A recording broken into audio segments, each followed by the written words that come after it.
বিশ্বব্যাপী যুদ্ধ সংঘাত লেগেই চলছে। এই সংঘাতের মধ্যে যার মধ্যে ফিলিস্তিনে এখনও যুদ্ধ চলমান রেখেছে ইসরায়েল বাহিনী।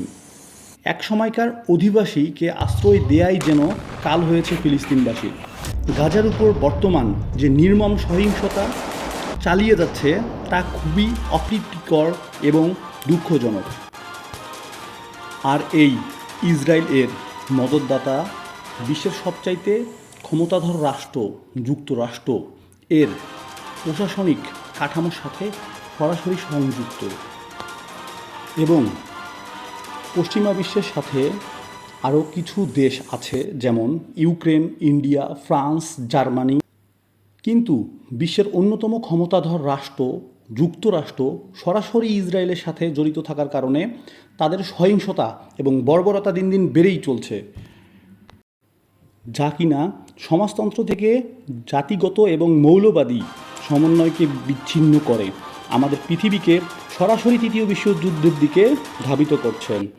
ক্ষমতার অপব্যবহার একটি দেশ এবং একটি রাষ্ট্রকে যে কতটা অমানবিক এবং সাংঘাতিক করে তোলে তার উৎকৃষ্ট উদাহরণ হচ্ছে ইসরায়েল গোষ্ঠী।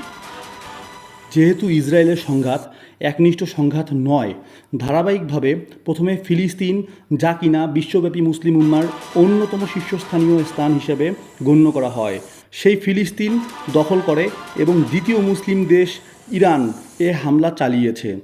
যেহেতু ইসরায়েল এর এই বর্বরতা মুসলিম উম্মার জন্য বিশ্বব্যাপী বিশেষভাবে অবমাননাকর এবং অপ্রীতিকর এবং ধর্মীয় অনুভূতিতে আঘাত হানার শামিল।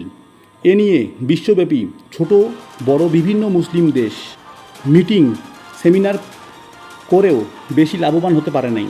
মধ্য এবং পশ্চিমা বিশ্বের মধ্যকার উদীয়মান সংঘাত অনেক আগে থেকেই চলমান থাকলেও বর্তমান এই সংঘাত অবশ্যই অবমাননাকর এবং হুমকির শামিল।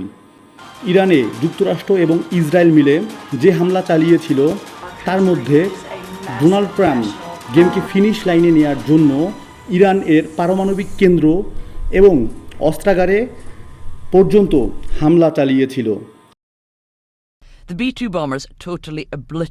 এই 12 দিন যুদ্ধ চলাকালীন সময় ইরান ও পিছু হটে নাই।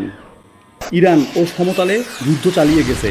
ইরানের cruise missile, ballistic supersonic missile এর অফুরন্ত ভাণ্ডার ছিল ইরানের কাছে। এজন্য যুদ্ধ চলাকালীন সময় ইসরায়েলের ব্যাপক ক্ষতি হয়েছিল এবং তাদের অবস্থান ব্যাপক হুমকির মুখে পড়েছিল।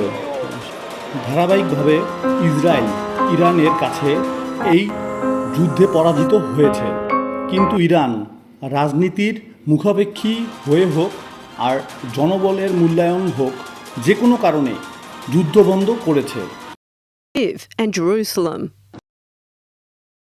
এখানে ইরান চাইলে ইসরায়েল এর স্থাপনা এবং বাসস্থান নিশ্চিহ্ন করে দিতে পারত। তাই অনেক মুসলিম দেশের মতে ইরানের যুদ্ধ বন্ধ করার সিদ্ধান্ত মোটেও সঠিক ছিল না। সব দিক থেকে বিবেচনা করে দেখা যায় যে বিভিন্ন দেশ এবং রাষ্ট্রের বিভাগীকরণ, মধ্যপ্রাচ্যের বিভিন্ন দেশ এর উপর হামলা, লুটপাট এবং সাংঘাতিক উদীয়মান যুদ্ধ অনেক আগে থেকেই চলে আসছে।